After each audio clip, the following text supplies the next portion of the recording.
તો અમદાવાદ જિલ્લા પંચાયતના કર્મચારીઓ જિલ્લા પંચાયતની સામે જ વિરોધમાં ઉતર્યા છે। મેમનગર પાસે કર્મચારીઓની વસાહત માટે ફાળવાયેલી જમીન તંત્ર દ્વારા સ્વામિનારાયણ ગુરુકુળને આપતા કર્મચારીઓ જંગે ચડ્યા છે। કર્મચારીઓની માંગ છે કે જમીન ગુરુકુળને આપવામાં ન આવે તથા તેના પર ક્વાર્ટર્સ બનાવવામાં આવે।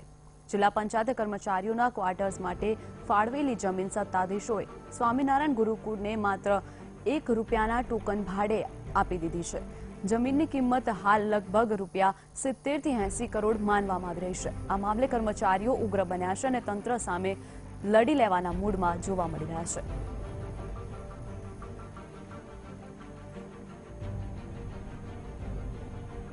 છે। તો જમીન ફાળવણીને લઈને સકંજામાં આવેલા જિલ્લા પંચાયતના સત્તાધીશો હાલ તો પોતાનો બચાવ કરી રહ્યા છે। સત્તાધીશોનું કહેવું છે કે સામાન્ય સભામાં આ મામલે ચર્ચા કરવામાં આવશે અને કર્મચારીઓના હિતમાં નિર્ણય લેવામાં આવશે તેવું આશ્વાસન આપી રહી છે। તો 18 ઓગસ્ટે મળનારી સામાન્ય સભામાં જમીન મુદ્દે શું નિર્ણય થાય તેના પર કર્મચારીઓ નજર લગાવીને બેઠા છે।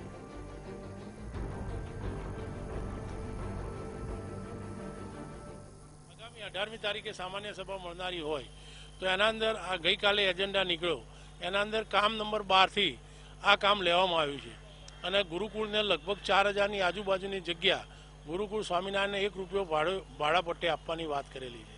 તો અમારી તો એ માગણી એ છે કે કર્મચારીના રહેણાંક માટેની જમીન હતી।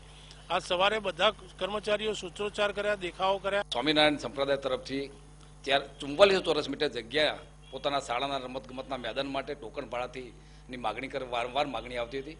એવા સંજોગોમાં મારા માન્ય પ્રમુખશ્રી સમક્ષ પણ આ વાતની વાત થઈ ત્યારે સ્વાભાવિક વસ્તુ છે કે જ્યારે આવી વારંવાર જ્યારે કોઈ ચર્ચા થતી હોય ત્યારે આવી ગંભીર બાબતને ધ્યાનમાં રાખી કે એજન્ડામાં એટલા માટે સમાવેશ કરવામાં આવ્યો છે કે સામાન્ય સભાની અંદર વિપક્ષ અને અમારા સદસ્યશ્રીઓ તમામ સાથે મળીને પોતાના વિચારો રજૂ કરશે અને વિચારો કર્યા પછી એના પર શું નિર્ણય લેવો એ નક્કી થાય।